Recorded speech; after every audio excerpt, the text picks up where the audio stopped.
Hello. Basically, this is a response to I camera 11. I already made a response to the Ethiopian girl. I don't know if you guys saw that, but I made my case on that. Um, I agree and I disagree. Now, I'm gonna touch a little bit on Akata's video. Um, Akata was wrong. She wasn't right. She was wrong. She was putting down African American women. Okay? She said, quote, that we were damaged goods, that we are no good, that we are incapable of loving. We are horrible people. Uh, I mean, that those things are so untrue. For a group of people, I mean, come on. The things that she was stating was behavior. Behavior doesn't have a race. You can be white with those characteristics. You can be Chinese with those characteristics. You can be Arab with those characteristics. Okay, so for her to say that, that was irrelevant. She was so wrong. She was wrong in every way. Okay, and the thing that makes me upset is the fact that she categorized blackness, okay, which I think is stupid. Because at the end of the day, our origins all come from Africa. Things that are in our blood has stayed with us throughout time. So, like when she said that we're loud, Africans are loud. Caribbean women are loud. That's who we are as a people, especially when you come from different tribes and different countries from Africa. That's who we are as a people, really? Um, she says that we are damaged goods. We are damaged goods. I mean, we never been healed. I'm gonna bring up slavery again. People, oh man, why are you bringing up slavery? It's been gone. Race, it's over. We're free. We this. We have our rights. It's not the white man's fault. No and yes. There was a comedian that mentioned that America is like our uncle, and black people is like a child that was molested by their uncle, which is true. We were molested by Uncle America. And because we were molested, it has mentally and physically damaged us and challenged us. And we never overcame that. So when are we going to start healing? What can we do to heal ourselves? Because they're not going to heal it. The people that hurt us are not going to heal us. So we have to learn how to heal ourselves. So where do we start? We started, but then down the line, I guess Nelson Mandela probably was the last real, leader that we had. I'm not going to include Reverend Jesse Jackson and Reverend Al Sharpton because they're in for the money. They see dollars. They're not for the community. So what happened to our leaders? Matter of fact, this generation is falling apart. We have no real leader to look up to. Where's our Malcolm X? Where's our Martin Luther Kings at right now? We don't have that. We have Obama. That's who we have. That's it. And I don't even count that as a real leader because he's doing a job. At the end of the day, things really won't make a big of a difference because he's doing a job. So as a people, I say that we need to unite. We need to educate ourselves. And iCamera 11, you were absolutely right when you said that we are retarded and ignorant and stupid when it comes to finance and economics. You are absolutely right in that. We are ignorant and stupid when it comes to that. We don't know how to spend money. What we need to do is learn how to spend money for longevity reasons. We spend money for reputation and for at the moment what's hot. And we need to get out of that behavior because at the end of the day, 2 months later, those clothes, that car, whatever your jewelry, whatever you're purchasing, shoes, sneakers, is worthless. It's not worth your life. It won't help you survive at the end. So what I'm saying is that people, we need to come together and figure out how can we purchase property together? How can we purchase land and grow crops and start farming, because this is the only way we're going to be able to grow as a people. We need to learn how to survive. And survival are basic things. We need to go back to sewing, cooking, real food. I mean, there was a time when we were healthy. It wasn't forever that we have been unhealthy as a people. But there's a lot that comes with that unhealthy eating habits. And yes, it's a community. For example, I live in a community where it's slash middle class working and maybe a couple of wealthy people. And then you have the projects and the poor people. Very fine line. I mean, literally across the street, you'll see a project, and right across the street it's $1 million condominium or $1 million house sitting right there where Nas's grandfather lived, and Bill Cosby owns the property right there. But across the street uh you have Drew Hamilton projects. So it's a fine line when you say our community is in chaos, yet it's not. Like, for example, I live in Harlem in New York City. I don't know if anyone has any of you guys are from New York or have been to Harlem lately, but our community is turned upside down. All the African American people that have been living here for years, that live in the projects, in the hood, in the ghetto, have basically almost been kicked out. Um, Basically, the prices on property is being risen, so we can't afford to purchase our own property here. So a lot of African Americans are moving out of our community, and actually the white people are coming in and buying everything and fixing everything and turning this community around. And I must say, thank you. In a way, it's kind of wrong, but in a way, I'm kind of happy because it's a big difference. Everything is nice. So when you say um, politicians and people are not going to invest in black communities, that's not true. They will invest in it, but guess what? You may not live in it. It may no longer be a black community.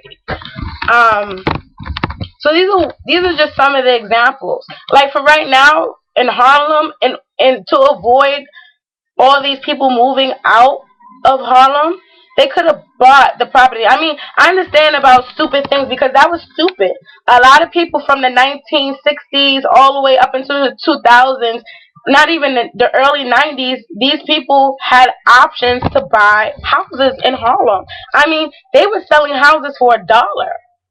$1. You could buy a 3-family brownstone for $1. That is now priced at $4 million. Can you believe that?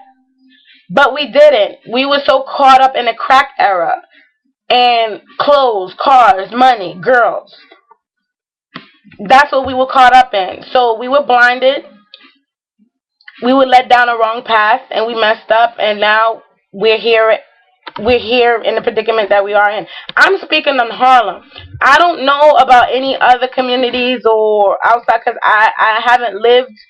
I've visited other places, but I never really lived in other black communities in America. I've lived outside of America in Africa. And again, there was segregation there as well. So as a people, we're messed up. Akata talks about African American women, but African women are kind of messed up too. When you guys come over here, you guys kind of abandon your culture, and I kind of touched on it a little bit in the other video, but you abandon your culture to become American. So for you to say that African American women are messed up, you're trying to replace us. You come over here, you start to wear our clothes to fit in, and it's that.